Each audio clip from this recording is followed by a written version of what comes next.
Hello, everybody. Happy. Where am I? Where am I? Can I center the camera on myself a little bit? Nope, wrong way. There we go. Happy Monday. Hopefully, I'm coming in loud and clear. This is something a little bit different. I don't cover too many. I don't cover too many sci-fi stuff. Not because I don't like it. Actually, I enjoy sci-fi gaming a lot. I'm not sure why. I think just as a game master, I tend towards fantasy, but this one. And I apologize. To the author, Petros Moros, sent this to me a while back.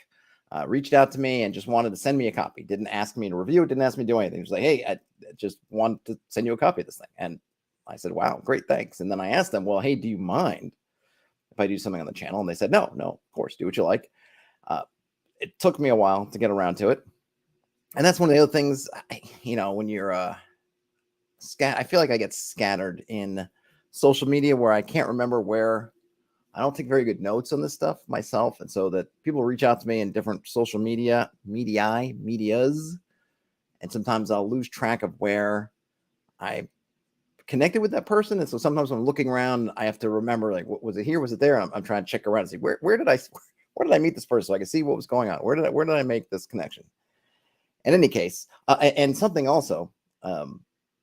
Also sent a discount code, which I have in the show notes. I will throw it in the chat right here, assuming it's still on my clipboard. He sent a discount code that's good for 50% off on drive-through. I'm going to throw that. Oh, nope. It was not still my clipboard. Hold on a minute. I'm going to need to, let's forget that. Hold on. 50% off on drive-through RPG. Let me grab that link again to send it. And it still works.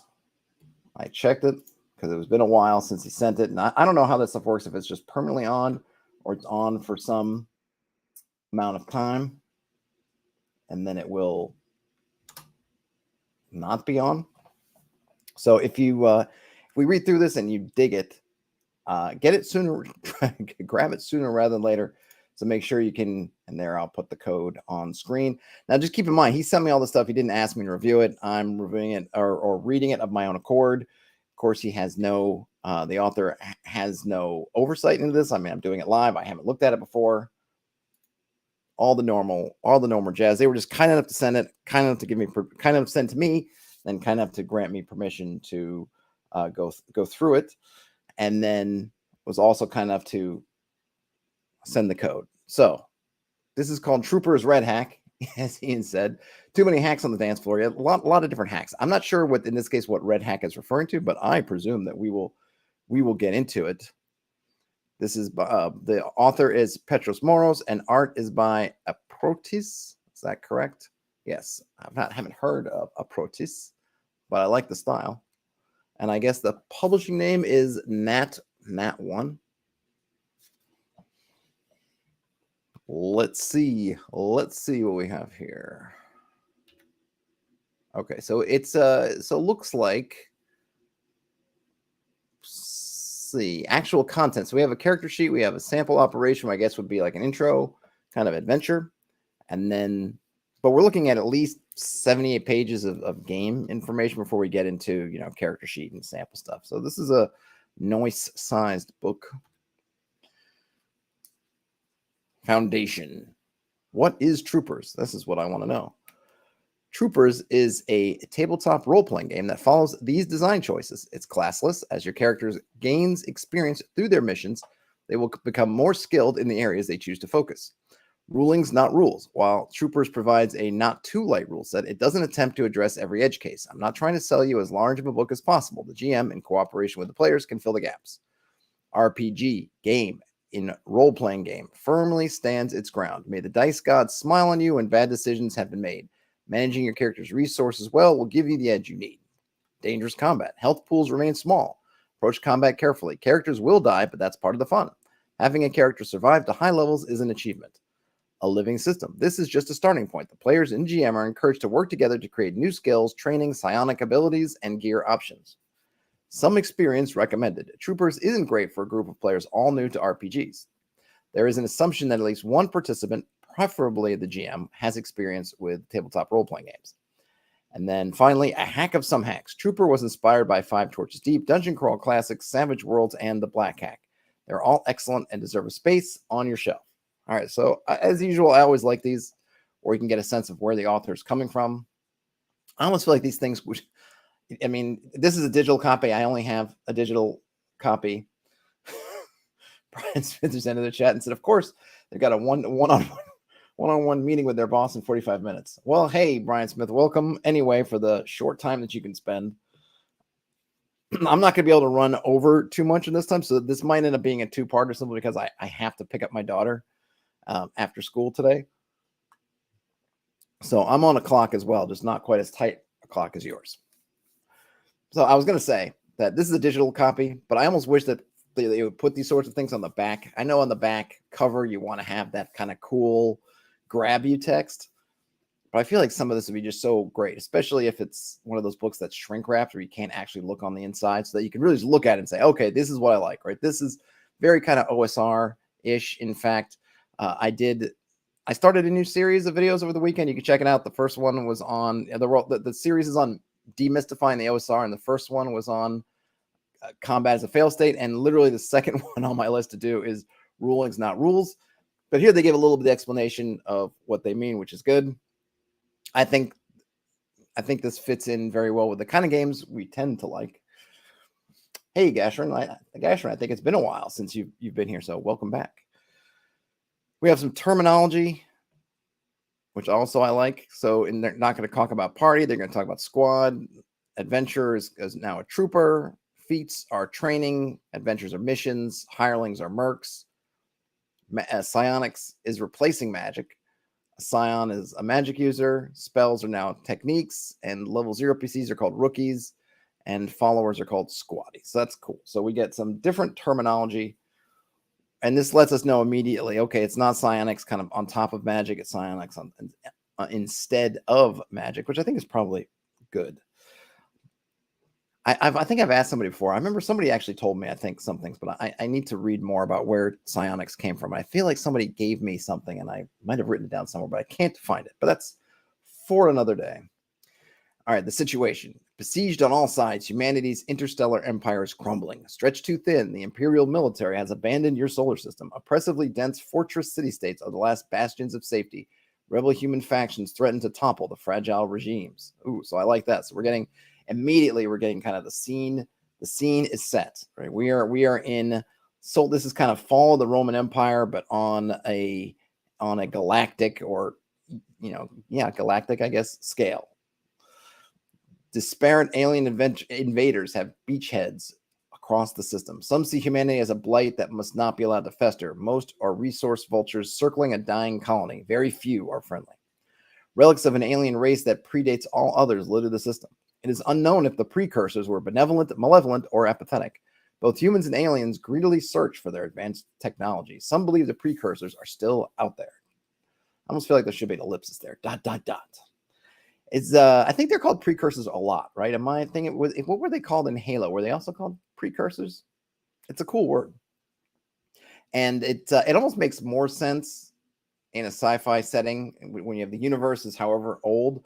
You could really have these waves of civilizations, maybe even more than what we tend to do on a kind of our fantasy worlds, where there's always kind of something older, but it almost feels like sometimes there's not as much.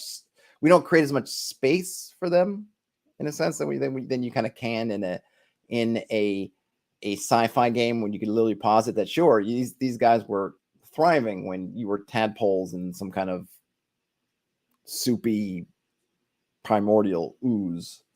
Oh, forerunners, Ian says. Okay, forerunners. You are a trooper, a soldier for a defeated army, and a scavenger daring pre-collapse ruins for treasures, tools, and weapons. A freedom fighter working tirelessly to rid your world of alien invaders. A mercenary taking jobs inside and out of humanity's fortresses. All right, so I like that. It's good. It gives a nice rundown of what the context is. Gameplay basics, roles and responsibilities. One person runs the game as the game master. I'm gonna skip over some of those. I want to read about dice. Dice are used to determine outcomes. The PCs and GM will need the usual dice set: 4, 6, 8, 10, 12, and 20-sided dice. Dice rolls are expressed in terms of XDY, which is kind of the norm. D20 is used to determine if an action succeeds. In most cases, roll D20 plus skill bonus. And then there's some kind of encounter difficulty. Great. So it's basically your standard kind of D20 resolution system. And then, but we also have edges or snags. The GM will tell you when you have an edge or snag in a situation. An edge gives you plus D6 to your D20 roll. A snag gives you a minus D6 to your D20 roll. A PC may have multiple edges or snags. Use the highest result. Example, you have 2 snags and roll 2 to 4. You subtract 4 from your D20 roll. Edges and snags cancel each other out in a 1-to-1 ratio. Example, you have 4 edges and 2 snags. The 2 snags cancel out 2 of your edges, meaning you roll with 2 edges and add the highest result to your D20 roll. Kind of similar to what was it? What was that? Oh shoot, what was that game? The Robert Schwab game. I forget that. Why am I forgetting the name of it? Anyway, that game also had, I know it not helpful until I can remember the rest of it, but it was Shadow of the Demon Lord. Shadow of the Demon Lord had a similar system where you would roll extra dice for your sort of advantage or disadvantage, though I believe in Shadow of the Demon Lord, you kept both and kind of rolled and then kind of subtracted them. This is a little bit cleaner. I like it. I always felt that it was a little bit clunky with Shadow of the Demon Lord. I just felt like I only played a little bit of it. I never ran it, so I'm guessing it probably become less clunky with experience, but I found it a little bit confusing, whereas this one, you kind of figure out how many, if you have multiple edges and multiple snags, you just figure out which one's more, or they cancel each other and just roll that one, which is a little bit, it just cuts out a little bit of the math and a little bit of the confusingness, I guess, especially when I was playing it, we were using dice rollers. This is one of those things I feel like these systems where they really benefit from having different colored dice or other things where you have physical dice where you can really look at it and say, okay, I've got red things that are bad for me, green dice are things that are good for me, and I can roll it and very easily look it over. When you're using die rollers, I find it can be a little bit, you got to either kind of roll them sequentially so you can figure it out, or I don't know, I just found it a little bit clunky. Maybe it's gotten better since then. I know he's coming out with a new system. Maybe it's already in Kickstarter, and I'll be interested to check that out. Ryan Smith asks, the edges and snags are additions to dice pools. Yes, it doesn't seem like there's a dice pool. It looks like this is a straight D20, but you can add either snags or edges, which I guess form dice pools, but you're only taking the best or worst value. So for snags, or I guess you're only going to take the high die. So if you have 4 edges, you're going to roll 4 dice. You're just going to take the one that comes up highest. Snags, same thing, but it's a penalty instead of a bonus. Resource management. At its core, Troopers is about PCs using all resources available to stay ahead of the curve. This includes the traditional HP and abilities, but also some possibly new concepts such as, was that UD? Yeah, it says UD and load. I don't know what that means, but hopefully we'll find out. These terms are referenced in the character creation, but explained in the gear chapter. Okay. Character creation and advancements. Oops, let's use the arrows instead. Character creation overview. I'm going to be super brief in here because I don't think it's, I think we, I don't know. Maybe some folks would find it useful if I went through character creation, but I think that'd be something if I was going to actually create a character.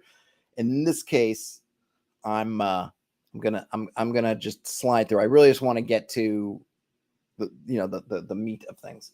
Ian says, not a huge fan of D20 plus mod plus bonus dice. Fine as an occasional bonus like a bless or something, but as part of the core mechanic, just pick one or the other. I don't know. I don't have a problem with it, I guess. I mean, look, everyone's got their own, right? Teach their own sort of thing. We don't know yet. So I guess the big thing is first, we don't know yet how often. So I guess it depends on where your objection lies. Is it the bonus dice, or is it just you don't like D20 plus mod? We don't know how often edges and snags will come into effect.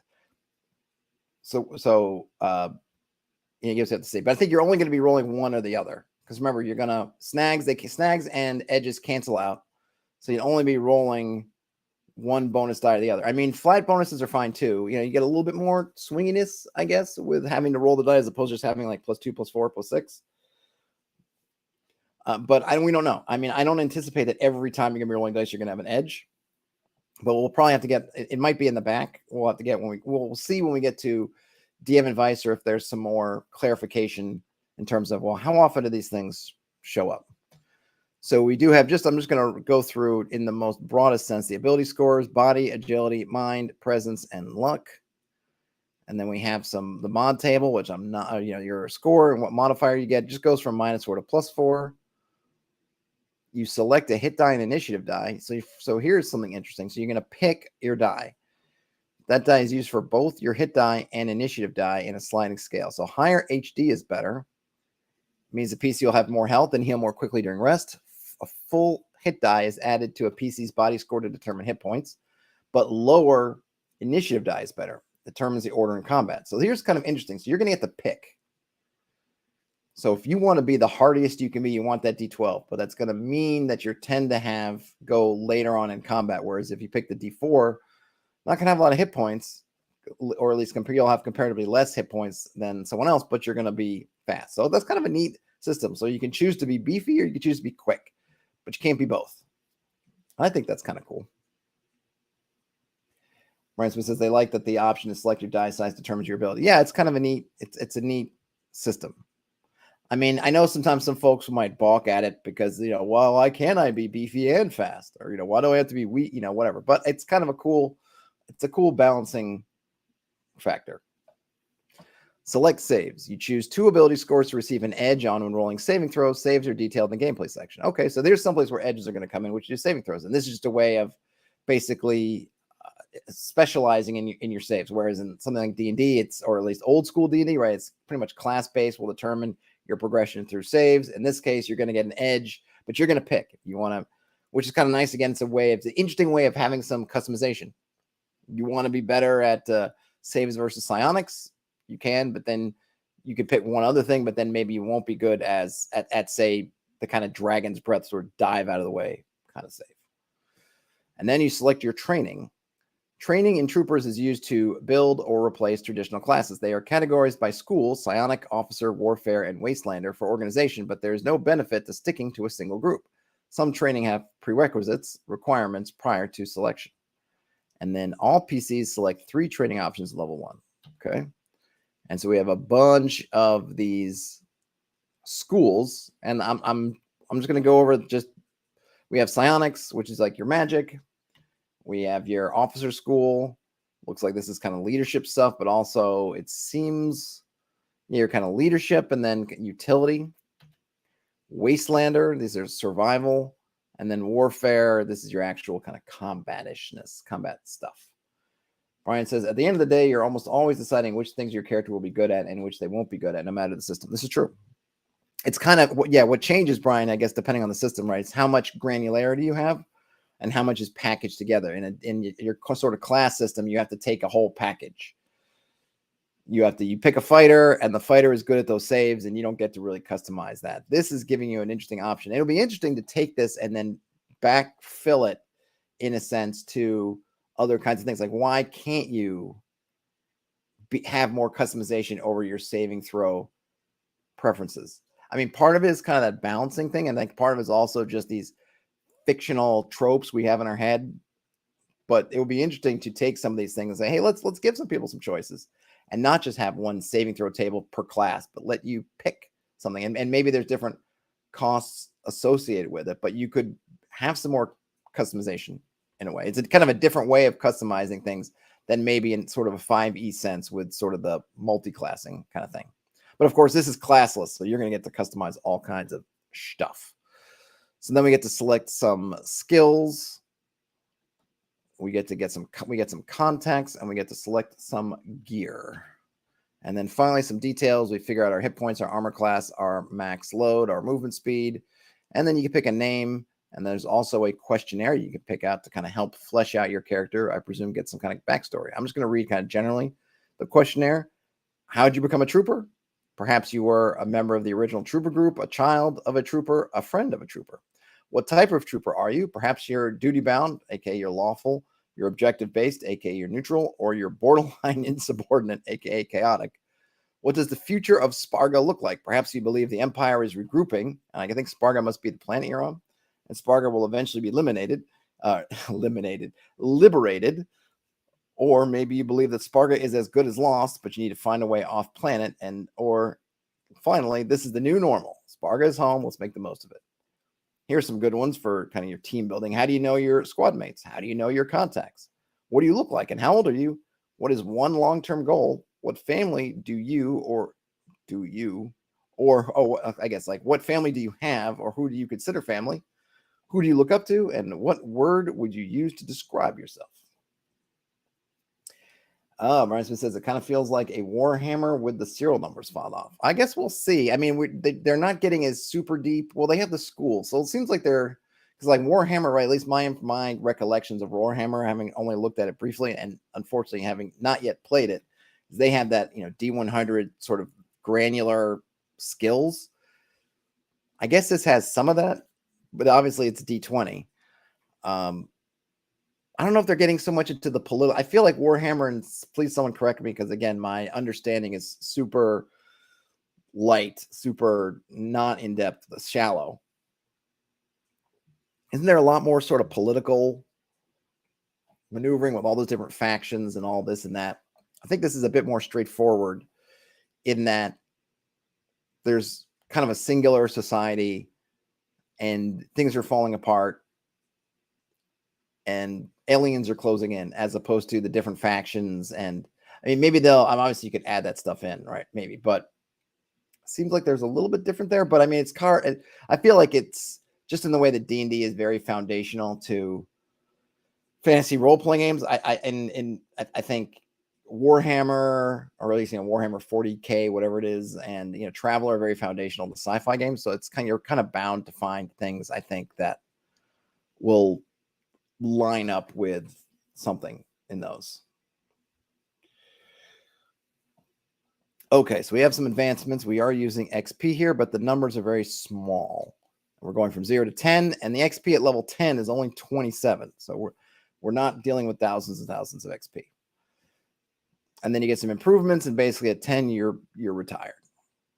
And now we have an optional rule for playing 0 level characters, aka rookies. I'm going to skip, just know that it's there. Oh, here we go. Something called OSR troopers. Oh, here, look at that. Well, they're shouting out to OSR directly. Some groups prefer an old school Renaissance, aka OSR style of play, which emphasized character choice over character features. Troopers can be easily converted to this style of play. Only character creation and a few rules change. Follow these steps for character creation. And then you can go through. So basically, if you don't want to give people choice, if you want to go into sort of an OSR thing, right, the kind of like, hey, we're gonna give you not pre-made, but these sort of classes instead of classless, and you're gonna use chance to figure out your character as opposed to building your character. Then they're giving you a method to do that, which is really cool. It's kind of a nice little nod to the OSR crowd, a way of beckoning you in. If you don't want to play with building characters, you can do it another way. There you go. Brian Smith calls it OSR ship troopers. Now we're into gear, which I am also going to really go through quickly because what it's not going to be super meaningful, but you got handguns, shotguns, sniper rifles, automatic rifles, laser rifles, bats, clubs, axes, chainsaws, some different grenades, light machine guns, flamethrowers, cannons, rocket launchers, plasma weapons. And we have some armor types, exoskeletons, vac suits, fancy unarmored clothing, shields. And they are using a usage die for limited resources. The usage die represents an abstracted, I think that's maybe the uppercase UD. Okay. I think, just as an aside to the author, if you're going to come back and do an updated version, instead of saying UD at the beginning where you said, hey, we're going to cover this later, just call it usage die. That would have helped clear it up for me super fast. And I think then put in parentheses UD as opposed to calling it UD up front, which just made me wonder what the heck that was. I don't think that, at least, maybe I just haven't read enough about it, but UD, it's not like 1d6 or something where UD is the universal symbol for usage dice, at least not for me. But in any case, we have usage dice for limited resources, which is from the Black Hack, which is good. Goods and services, we have mission gear. We get a whole bunch more stuff. Adapter putty, binoculars, chains, comlinks, crowbars, drones, grapple guns, that sort of stuff. And then we have services. So you can get your limbs replaced. You can get a hot evac. You can be cloned. Might need to stay in a motel. And there's different housings and lifestyles. I like that. From gutter punk up to what's the best you can do? I guess doing all right. I feel like for upper class, you're doing better than doing all right. But it's cool. And then you can buy properties. And there's some kind of, looks like this must be the currency symbol. And then you can actually get passive income, which is interesting. So a little bit of, I guess, in a sense, domain management, or at least something you can set up your own business. Brian wants to swap their arm out for a drone launcher. Sure. But what do you do at dinner? Mercs and squatties. Mercs and squatties are the two types of NPC followers. Mercs are NPCs hired by the PCs but controlled by the GM. Hirelings cost 100 a day for an acceptable amount of risk. I think maybe that was supposed to be mercs, right? Because I'm guessing, yeah. So this looks like this was a oopsie. They forgot to change that to from mercenaries, from hirelings to mercenaries, because I don't think hirelings exist in this setting. I think they're all mercenaries. So mercenaries are your hirelings, and you have squatties. Those are your followers or retainers, I think, depending on what system you're using. A squatty is a rookie trooper that a PC trooper has taken under their wing. Squatties aren't paid daily, but expect a small cut of the overall squad income. A trooper may only have one squatty at a time. Okay, so you're not getting any kind of charisma-based extra squatties, but you can get one. And you get some vehicles. Also very nice. And they use tags for vehicles, all terrain, bad acceleration, good acceleration, hauler, hover, so on and so forth. And you can also get civilian vehicles, from motorcycles to cars to buses to hover trains. Ooh, give me a hover train. And then military vehicles, going from scout bikes to mechs. Oh yeah, get the mech. Get the mech going. The art's very nice, by the way. And the layout is simple, but it's clean. It's clean. And then you can see repair. Now on to gameplay. So here we go. Brian Smith says squatties work for the free exposure. So they're freelance. Is that what you're saying? They're freelance creators, the squatties. Okay. On to combat. Rounds and actions. You have a standard action, a move action, and a quick action. Turn, order, and starting combat. When combat begins, everyone rolls their initiative die. The lowest number goes first, followed by the next lowest, and so on. So basically, remember we said before, when character creation, you can either start with a D4 or a D12, and then the inverse of that, or sorry, it's both. You're not the inverse. So that you could have a D4 through a D12, and that would set both your health, but also your initiative, which means that the D12 can still potentially go first over a D4, but it's going to be hard because there's a 25% chance, I guess a 25% chance that they might be able to, no, it'd be less than that. I don't know. I'd have to look it up. Much less. But in any case, since a D4 can only roll 1 through 4, and a D12 can roll all the way through 12, chances are the guys with less health are going to go first, but you're still going to have a chance. So you haven't eliminated the fact that you're heavy, so to speak, could go first, but chances are slim. And Brian Smith reiterates that they really like the idea of the die size representing a spectrum of hardy and speedy. Yep, I think it is good. And yeah, you could think about some other things. I mean, I think you certainly could look at some of your attributes, especially depending on what attributes you have in your game, and think about which one of them are sort of oppose each other. So strength and speed, in a sense, are hardiness and speed, size and speed, or two. You can think of small people being nimble, large guys being slow. So you can, okay, that makes some sense. You could even think of intelligence and wisdom as being not necessarily opposed to each other, but oftentimes we think intelligence maybe in the sense of like your, I don't know, because often when we think of scientists and types who would be high in the sort of knowledge end as being less wise, depending on how you want to equate wisdom to folks who may not be. So you could look at those two as being somewhat opposing, or even in another way you could look at wisdom and charisma. I don't know. There is some probably neat things to do with it, but maybe the most natural one is the one that they found, which is size and speed, so to speak. But it's definitely something to think about. It's an interesting idea, and I like that the player, you get to, you can choose, and because there's a spectrum, it's not just some kind of hard switch. You could decide to be D8 or D6. You could really find a spot wherever you'd like to be in that spectrum. Attacking and damage. Your damage is D20 plus whatever skill you're using. And the damage is your weapon damage die plus your ability modifier. So that's cool. So you get some bonus for being super able. Reloading. All right. Critical hits and misses. And nat 1's a critical hit. And nat 20 is a critical hit. And nat 1's a critical miss or failure. You're dying if you get to 0 hit points.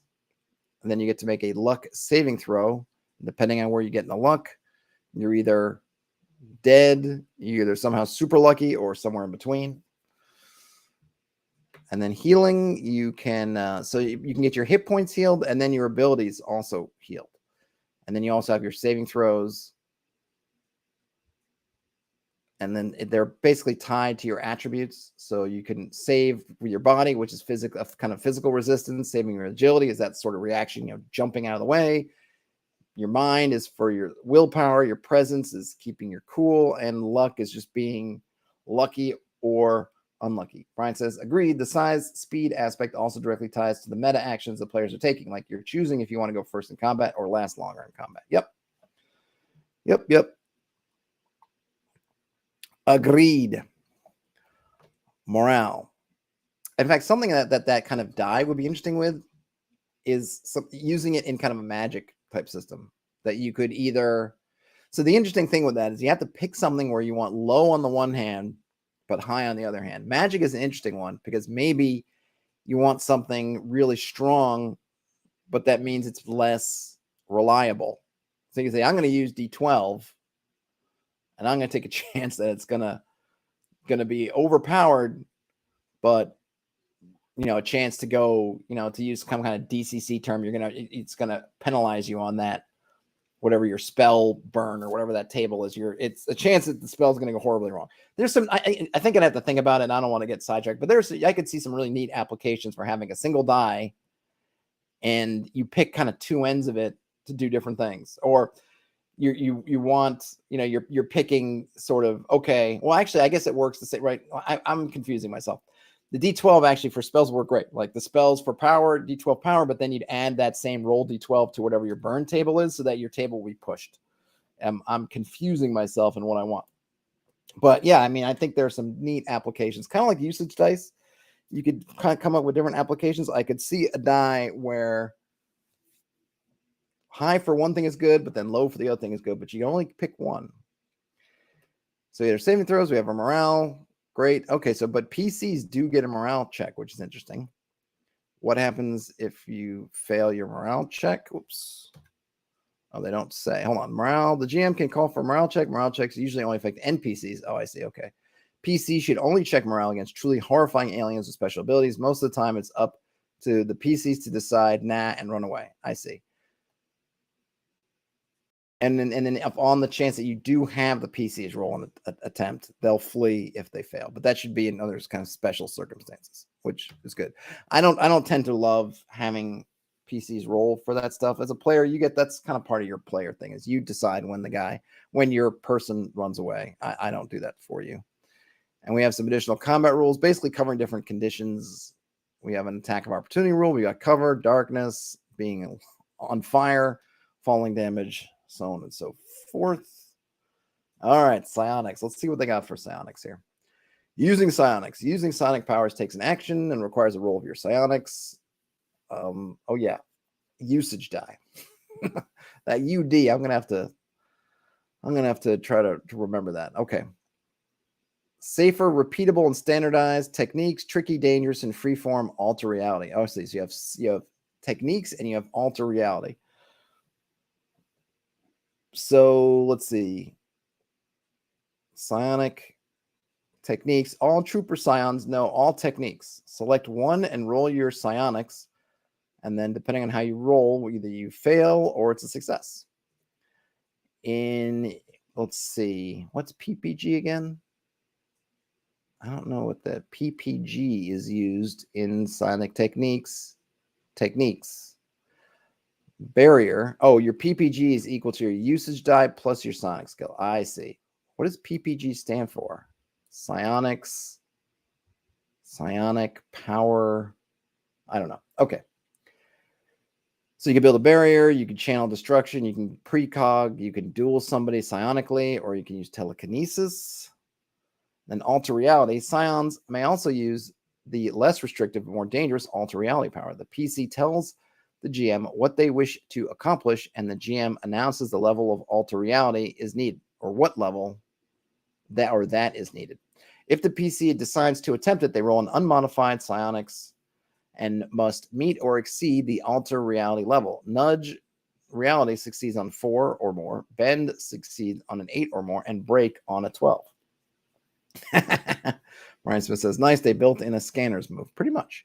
If the Scion succeeds, the change happens. Okay, so let's see what these changes are. So nudge reality means that something changes that most people would find within the realm of normal. A lock unlocks, a computer fails, a needed tool is suddenly in a toolbox, a battery lasts longer than expected. I don't know that I guess a needed tool is suddenly in the toolbox. If you thought maybe it was there and you just missed it, it would be in the realm of reality. But if it was an empty toolbox, then you open it and there's a hammer there, that probably might be outside the realm of normal. But I see what they're saying. Kind of like you rifle through the box, you don't find it. Someone says, look again, and then you find it, right? So you think, oh, I just must have missed it. The next level up is bend reality. Something changes that would cause most people to stop in confusion or wonder. A sunny day turns to heavy rain. A door is replaced with a wall. A briefcase of money is found. All evidence of guilt is accidentally destroyed. Well, that's a powerful one. This very much feels like the Matrix. When you're in the Matrix, the kind of changes that the agents could do on the Matrix, right? What was it? Deja vu of a black cat walking across, triggered by any of these. And then finally, break reality. Something changes that would cause most people panic attacks and to seriously question their own sanity. An entire building and its inhabitants disappear. A portal through space and time opens. Someone is de-aged by a large number of years. Benjamin Button. Someone confirmed dead returns to the living. Wow. So that's some strong stuff. But you have to roll your usage die. And how high does your usage die go? I don't remember, but I'm curious. So 12, I'm guessing 12. Is it a 2d6 thing? I don't know. Because if it's a D20, no, it can't be. I think it's D12 the highest. Yeah, D12 is the highest. So you have to roll 12. Brian's going to be trying to bend reality for briefcases of money just all day long. That's true. So what would be funny is that this is where I'd like to know the rules of just how the universe works.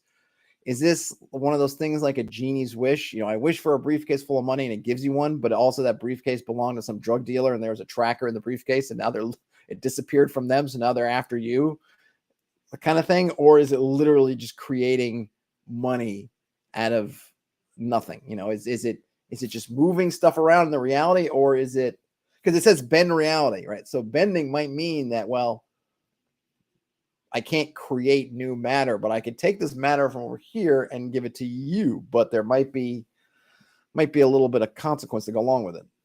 Yeah, is it monkey's paw? Exactly. Is it monkey's paw rules? I don't know. If the Scion fails, their usage die goes down. They take some damage, and something unexpected may happen. And some examples of failures: the opposite of the desired effect might happen. Another example of failure might be it actually succeeds, but strings are attached. Aha, well, there it is. So we answered our own question. Actually, on a failure, you might get the briefcase full of money, but then you do get the monkey's paw effect of somebody's coming around to get it. And then, or it could be something completely unrelated, but of similar magnitude. So that almost that kind of butterfly effect. You did this over here, and now something wackadoos happened over there. And then, another one could be that, hey, this part of reality, it's locked down. You can never change it, ever change it. And then we have a note: alter reality has a high failure rate. Example: a Scion with a usage die of 8 has only a 62% chance of succeeding in a nudge, 12% per bend, and can never break reality. Most Scions only use it in emergencies. A GM may rule that with ample preparation, a Scion might get a +1 or +2 to the roll. Can you get your usage die back? I presume you can. Now we get some how it works stuff. So basically just, what are the Scions actually doing? They're tapping into the warp, another plane of existence, and use that reality's physics and energy to alter the rules in the Scion's own reality. Well, there you go. That makes sense to me. Oh, let's see. So I guess you can get it back. Psionics can heal 1 usage die a night of unsafe rest and 2 usage die a night of safe rest. Okay. Excelente. Now we get some settings and lore. The setting provided serves to be a starting point for you and your group, but troopers can be fairly easily adapted to your own military sci-fi setting. So humanity are overwhelmed in a hostile universe brimming with alien life. The Imperial military abandoned your planet, Sparga, 22 years ago. Humanity has mostly retreated to several dozen fortress cities. The Imperial military is responsible for defending human holdings from aliens and rebel humans, is divided into two branches. One is the Trooper Corps, responsible for all boots-on-the-ground warfare. If gravity or small arms are involved in the operation, the troopers are called. This also includes spacecraft boarding actions. And then you have the Space Corps, which is responsible for space domain warfare and interstellar transportation.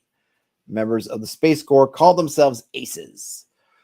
As seems to be the natural state of things, humanity is also at war with itself. Outside the cities, marauders prey on whoever ventures into the wastes. Inside the cities, various factions always seek to seize power. So there's really a bit of like The Last of Us or any kind of post-apocalyptic sort of deal, Gamma World, whatever. There's definitely some in sense of this being a military sci-fi. You could look at Warhammer, but you can also look at something like Aliens or Aliens, where you have the Corps. What do they call them? The Space Marines, or are they Marines? I think in Aliens they're Marines, aren't they? Starship Troopers, maybe in a kind of way. If Starship Troopers things went horrible for the troopers. Hey, Hunter, happy Monday. Let's see. And then we have the Trooper Corps. Trooper Corps on Sparga is technically disbanded, but a trooper never retires. Many troopers find that they don't fit in with the colonists and are drawn to each other. At a minimum, cities have a trooper bar or clubhouse. So almost a little bit of Mandalorian kind of thing there. I mean, maybe minus the kind of, what was this? The sort of pseudo-religious aspect to it. On Sparga, not all troopers were formerly part of the Imperial military. Many are the children of Gen Zero troopers. Others found their way into the ranks through various means. Many troopers take on mercenary-style work, such as running excursions into the wastes, hunting rebels, bounty hunting, working as a private eye, escorting convoys, or occasionally striking at alien targets just for old time's sake. Oh, yeah, that's true. Ian says the aliens quote as Marines, we are leaving. Yep, so they were definitely Marines. Sparga is desired by many aliens as it has a unique combination of factors capable of supporting life. The city-state-like fortress cities differ widely in their governance, methods of defense, and culture. Several thousand human outposts also exist. And then between alien invaders, bands of human marauders, and the breakdown of transportation infrastructure, travel between the city-states is difficult. Typically, only troopers brave the wasteland. And so we have aliens, dozens of intelligent alien species. All species follow the Precursor Pact, a total ban on weapons of mass destruction. That's interesting. Then we have the precursors themselves. The Precursor Pact is broadcast at specific frequency from all precursor devices. In full, it repeats, learn from our folly. Any who unleash a purging fire must face a vengeance of sevenfold magnitude from each of their peers. So that's really interesting. So these precursors came along, I guess, blew themselves into oblivion. But before they fully faded into that good night, they put out these beacons or some kind of messaging basically stating, don't do what we did.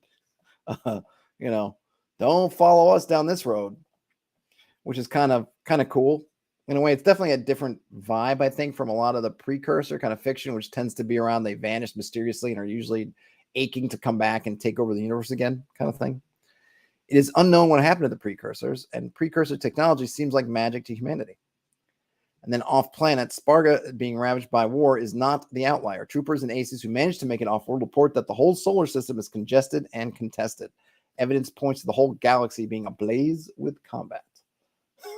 Brandon's quote, oopsie daisies, the precursors. And now Ian says it started to sound like Mass Effect. Mass Effect is one of those games I never got to play. I should try to pick it up on Steam if it's on Steam. I might even have bought at least one of the Mass Effects on Steam. So we have psionics, which we went through already. We have rifts and the warp. The warp is a dimension of unreality that does not conform with this side of reality's understanding of physics or logic. Warp drives are technology most spacefaring species use. They create a bubble of warp around a ship on our side of reality, allowing a ship to travel faster than light. So that's kind of an interesting take on warping, because from my understanding, the warp drive, at least in terms of Star Trek, was not pulling in unreality, but essentially moving the ship within a bubble of space-time. That makes sense. And you're kind of pulling, like if space-time were sort of a carpet, you're kind of riding along it, or you're sort of pulling yourself within the skin of it, kind of thing. Building rift rings or warp gates is an art that died with the precursors. Oh, so you do have your mysterious gates and things. Ryan Smith says, this guy looks like a demonic car salesman. He really does. It's kind of almost vampiric or almost zombie-ish, except he's got sunglasses. But yeah, that's definitely creepy. I'm not sure who is he supposed to be, a scion, but he's definitely creeping.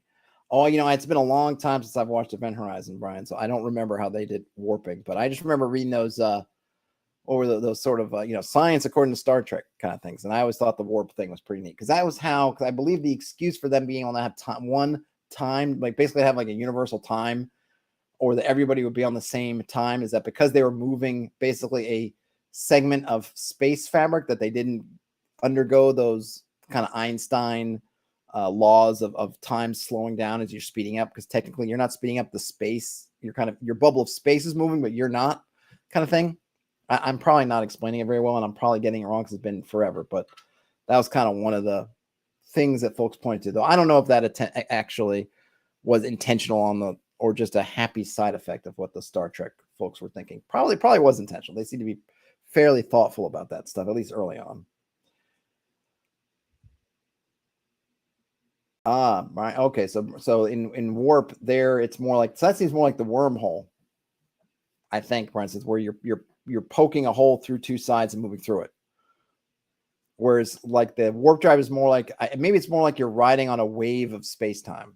Maybe how that makes sense. You're not cutting through it, I guess. So we got some general GM stuff here. Running Troopers. Troopers was specifically created to allow GMs to run all sorts of science fiction adventures in a single system. So we got some lore, we got the mechanics. Let's see, general philosophies. Dealing 80 damage to a 300 hit point hostile is equivalent to dealing 8 damage to a 30 hit point hostile, but with more work. Large numbers are flashy, but only interesting at the surface level. Having thousands of character creation options isn't meaningful if the options don't really matter. Let PCs become more powerful through fewer, more impactful decisions and in-world influence. Don't worry about balanced encounters. Let the players decide what they can handle and give them ample opportunity to avoid or escape. The danger is what makes RPGs impactful. Lack of danger means PCs have nothing to fear, which makes them act inhuman. We connect with human or human-like stories. This does not mean actively trying to kill PCs, only that you should allow the real possibility of death to exist. And finally, give fights a gimmick. Example, fire spreads 10 feet every round. The ship crashes in 4 rounds. Golf ball size hail hits random targets for D4 damage every round. ED, I don't remember what ED is, ticks up every round as the alien grows stronger. All right, so yeah, I think those are all good stuff. Ian says they like the Mass Effect solution. We don't know how warp space works, but someone left these gates here. Shrug. That works too. Session planning. Focus on your current or next session.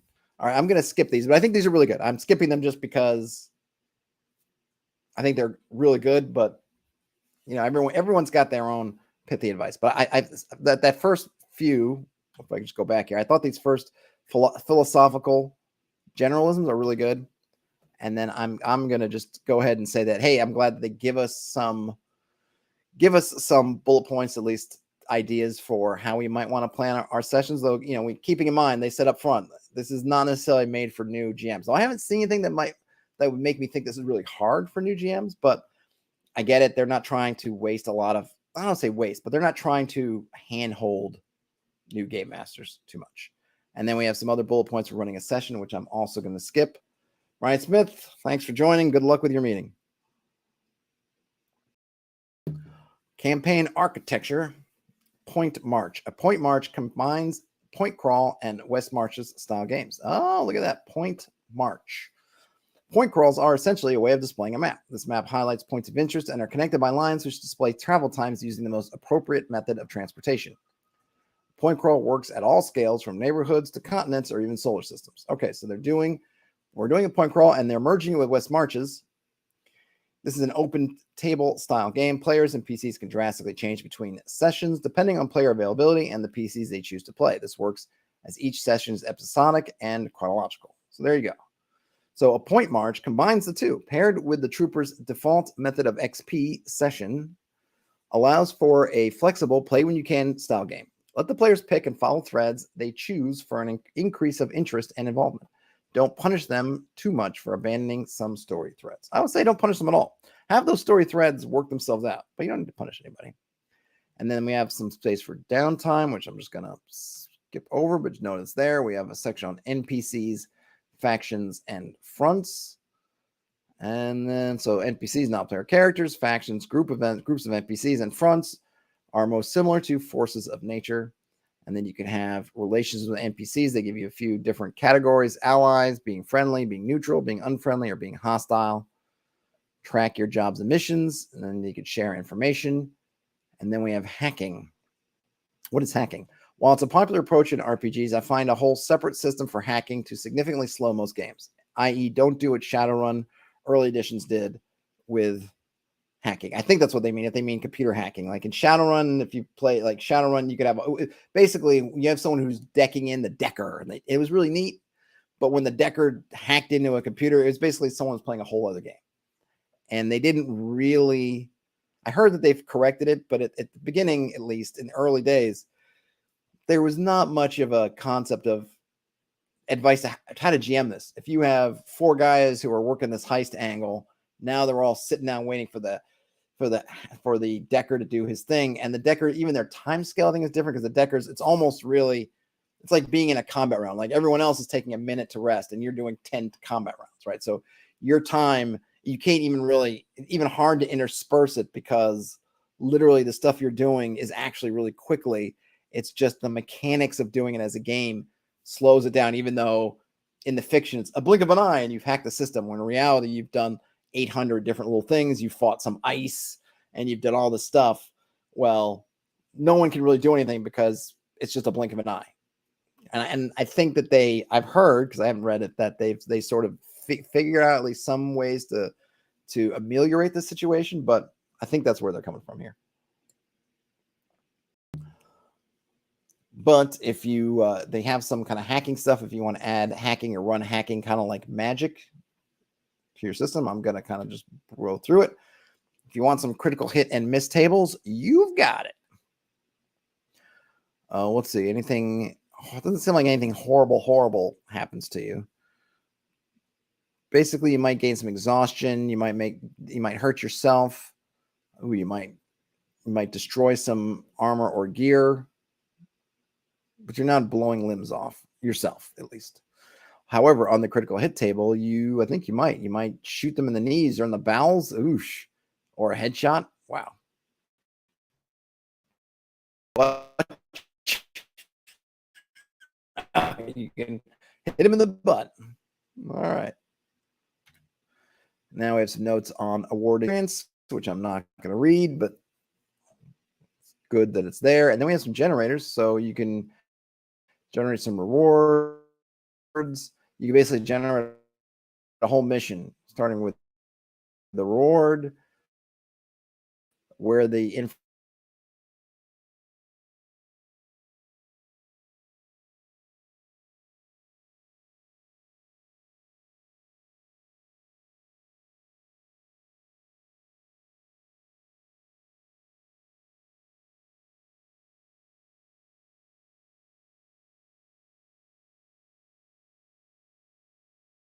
my back. This happened last time, and I blanked out, and the people were saying they couldn't see me. So hopefully, you're still seeing me.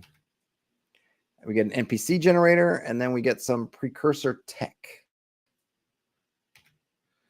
And then we get an appendix N, some additional media. Well, let's see, what is their inspirational media for this bad boy? So let's see, in terms of films and TV, Alien, Star Wars, Starship Troopers, Firefly, Live, Die, Repeat.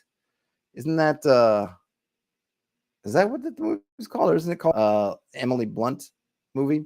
First Blood, Dread, Terminator, Futurama, District 9, and Tucker and Dale versus Evil. Interesting reference. And then in terms of books, Starship Troopers, Forever War, Old Man's War, Hell Divers, Cry Pilot, The Expanse, All You Need Is Kill, Dune, Edge of the Galaxy, All Quiet on the Western Front, and Johnny's Got His Gut. All right. And then, we have some, I guess, tabletop RPG references. the OG, I guess we're talking like kind of D&D, also Stars Outnumber, Mutant Crawl Classics, The Black Hack, Savage Worlds, Index Card RPG, Shadowrun, and Cyborg, which I've yet to read, but I should get on my list. And there's some YouTube inspirations as well. Hacking Troopers and Deputization. Deputize. Troopers is intended to provide a solid framework that should be customized. Make it your game. If something doesn't work, remove it. For whatever reason, some consider rules hacks to be sacrilege. If it helps, have in writing, you are hereby deputized as a Troopers designer and are formally allowed to change the rules. Well, there you go. So hack it up. And then finally, we get some, or maybe not finally, but we get some encounter building and hostiles. This, you're a little bit of a monster manual, maybe. So we get some we can determine our encounter. And looks like they have some factions. So I guess there's different types of monsters, right? So you have bugs, or I guess factions probably better work, because they don't have to be monsters, because one of them is bugs, probably monsters or monster-ish. Okay, I don't know if you heard that, but somehow somehow my device back there was inspired to tell me about Monster Energy Drink when I said monsters. In any case, you got bugs, humans, Sci-Fi, half step less technology advanced than humanity, but several steps more advanced than psionics and warp travel. So those are interesting. You also have warp horrors, and then you got other as probably a miscellaneous catch-all. And we get some different bugs for samples. I'm not going to read through these, but you got them. And then we have a sample operation. I'm just going to read this first bit. It's called Liberty Fall Dust Ball. Background situation, or information rather. The situation: a gray, an alien shapeshifter has stolen trooper data and has disguised himself as a human on a hover train. The troopers made it onto the train right as it departed the station. So kind of a scroll kind of encounter. You got a shapeshifter with stolen data on a train. Better than snakes on a plane, it's gray on a train. Your objective, should you choose to complete it, is locate the gray, secure the data, and escape the hover train. What is the data? What the data contains is up to the GM. It could contain a location of several pieces of pre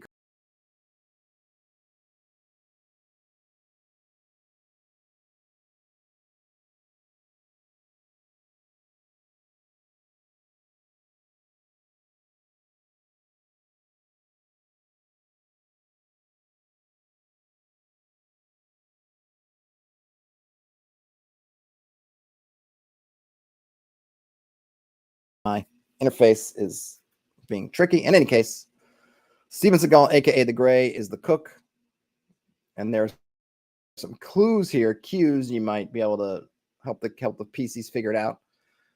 The kitchen's super hot, but the cook is never sweating. The cook doesn't really know much about the city, the train, or the company he works for. Other employees are surprised that there is a cook on the shift. Usually they've just got a robotic cook. Cook doesn't need to sleep, use the bathroom, or sit, and the cook's food is awful. Cues that Steven Seagal might either be an alien or your cook. Food is awful. Cook doesn't sleep right. Oh, good stuff. The train is operated by BSEC. They won't tolerate any of their passengers or personnel being harassed. In other words, you're not going to have support of the local authorities, aka the train authorities. The clock, which is sort of what is the tension, what's pushing the PCs to do this sooner rather than later. If the PCs do not locate the Gray before the train arrives at its destination in 16 hours, he will slip away with the departing passengers and crew and disappear. And the escape. If the PCs cause any sort of scene, security will be waiting for them at the destination city, and the data will be confiscated. The PCs need an escape plan, and that's good. And then what do they know at the beginning of the mission? The alien is a shapeshifter, along with the data, and is hidden on the train. Their weapons are stowed in the cargo bay for the trip. The ride is 16 hours through hostile territory, and security is tight. The Gray will disappear into the crowd on train arrival, if not identified. And if security realizes the PCs have valuable data, reinforcements at the day's destination will seize it. Alternate escape plans may be needed. So I think that's a very fine setup for an adventure. Now, the last thing I'm going to do is let's just skip forward. Whoops, not that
we go. I'm just going to put that there, and you could read it. You could read it as you like. You could read it as you like. No, hopefully, yeah. Hopefully you can hear me. You can hear me and see me. I'm not sure what's going on with my interface. Why did that just post? Let me just post this again. I'll show this on stream. There's the author was kind enough to give us, for me to give to you, a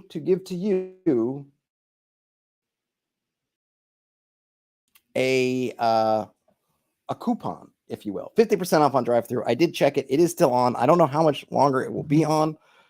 Hopefully they don't kill it before some folks have a chance to use it.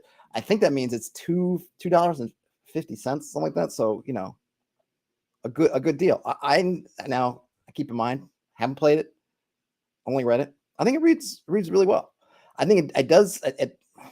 I think what Brian Smith, before he left, made it sounded like it seemed kind of Warhammerish. I think you could definitely do a Warhammerish kind of game with it if that's what you want.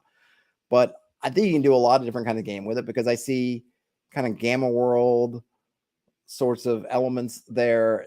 Aliens, your Colonial Marines type thing are in there. There's definitely, you could, if you wanted a post-apocalyptic kind of Last of Us type vibe, you could do that. I think it gives you a lot of stuff. I think what I like about it is I think it does a good job of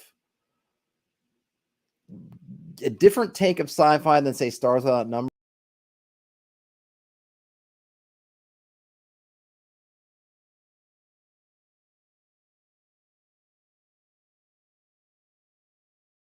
Or Mothership. Oh my gosh, let's do it again. Or Mothership, something else. And this might be one to try, especially depending on. I haven't read Mothership, and I've only glanced through Stars Without Number, but I think this is definitely another viable option in that space. The author is Petros Moros. The the publisher, it's under the by the Nat One, which is, did they give a website for the Nat One? Yes, it's thenat1.com if you want to check out their website. As usual, they had no, well, I mean, number one, I said this at the beginning, I'll just restate it now here at the end, assuming folks can hear me. They sent me this game, just wanted to send it to me, which I appreciated. And then I asked if I could talk about it, and they said sure. And then they sent the coupon. No deals were made. They've got no control over what I say, because I don't even know what I'm going to say until I say it, yada, yada, yada. I will hit this as promotional just because I just want people to be, I didn't pay for this myself, but no deals were made. There's no control over what I say, blah, blah, blah. Basically, they sent it to me just as kind of like a, hey, here's something in case you'd like to look at it, and went from there. That's all. I really dig it. It seems pretty cool, and you can get it 50% off. So if it strikes your fancy at all, jump out and get it. But yeah, that's all I got, folks. Sorry for the shenanigans towards the ends of the stream. Hopefully it doesn't sour the stream experience too much, but I'm going to get out of here before things go even worse wrong.